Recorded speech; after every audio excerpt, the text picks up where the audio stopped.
Hey guys, and welcome back to another episode of Food School Smarter, Stronger, Leaner podcast on a mission to change the way the world eats. My name is Shurina. I'm a certified nutritionist, health, nutrition, performance coach, and just someone who is really passionate about helping you guys to learn how to use nutrition as a tool to feel, look, and do your absolute best. Guys, today we are continuing our conversation about sleep.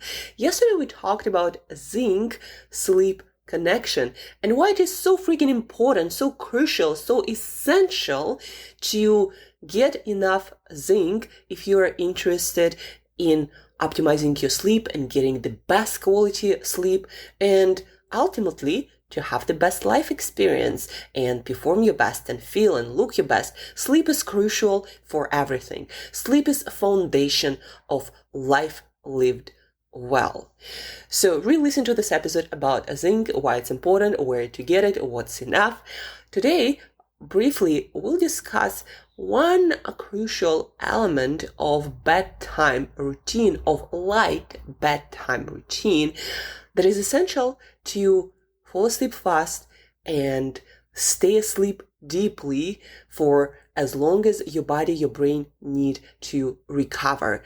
Today we're talking about light routine to help your body, your brain produce a sufficient amount of melatonin to put you asleep and keep you asleep, sleeping deeply, restoring, re-energizing all the systems in your body and your brain.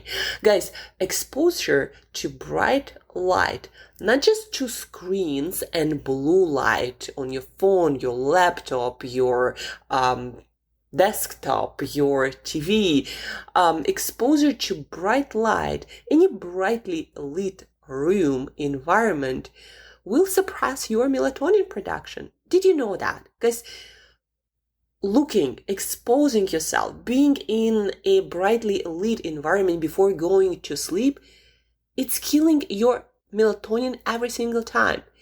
Just listen to a short reel on Instagram by one of the nutrition researchers, scientists. She has Rhonda Patrick. She has a PhD in nutrition, one of the best nutrition scientists out there.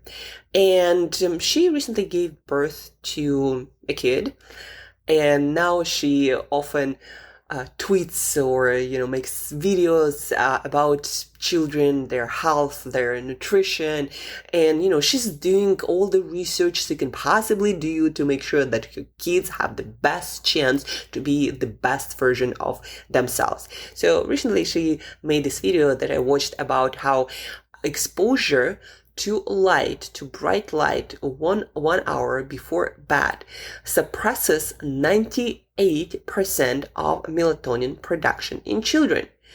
And studies data seem to show that in children, it's twice the effect of melatonin suppression is twice as strong. So what it means is for adults, if you have kids, by the way, realize that if your kids see bright lights 1 hour before bed, then their melatonin production is really, really compromised and they're not going to be sleeping well, not going to be falling asleep that easy, not going to be feeling refreshed, not going to be getting their best grades.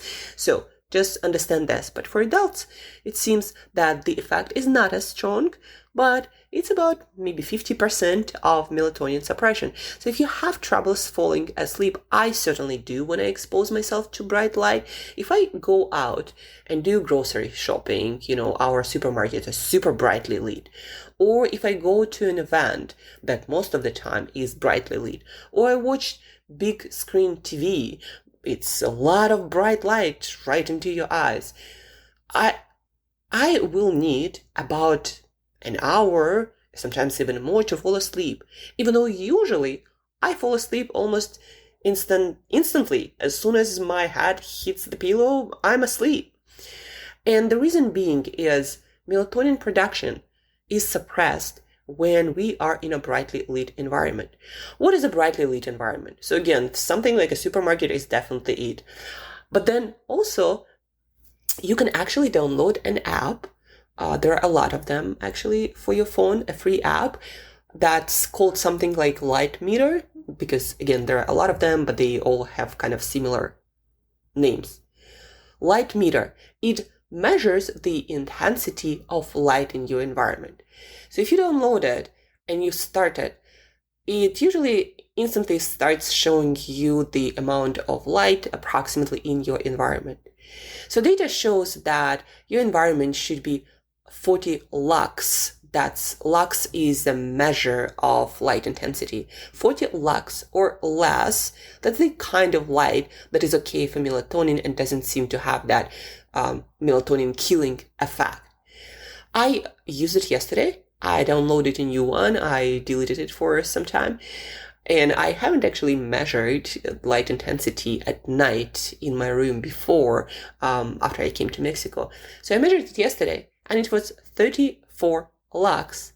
That seems to be super melatonin friendly. And I kind of knew it could be the case because light in my room at night is really, really dark. There are only 3 light bulbs that are really low, that orange in color, and they are very dim, really not bright at all. So if you are someone who's been to my house as a guest, you'd notice that, how dark it is in my room. And yeah, it was 34 lux, and no wonder I can fall asleep so easily if I don't go out to brightly lit environments at night. Because, my melatonin production is on point after the sun goes down. And that makes such a huge difference. I fall asleep so easily and wake up at 4 a.m. without an alarm on most days, because I go to bed around like 8:30 p.m. So I get 7.5 hours of sleep. That seems to be enough. That seems to be great for me. And I think a lot of it has to do 7.5 hours, right? 7 hours, 30 minutes. I think I would need more sleep if my melatonin production, if my sleep routine wasn't on point. And so if you are someone struggling currently with falling asleep and you seem to have troubles, it seems to be really difficult for you to wind down and fall asleep right away as soon as you are in bed, light might be a huge part of it. And do your absolute best to organize your sleep environment. Maybe use candles. Candles is actually one of the most perfect ways to lead your bedtime environment. So candles, all kinds of candles, lights that are dim, that are orange and red in color, that are below your eye level, because that simulates sunset angle of the sun. Also, you can put lights on the floor if you don't have lights that are more on the sides, not above your head, that is more like sunrise light. What else?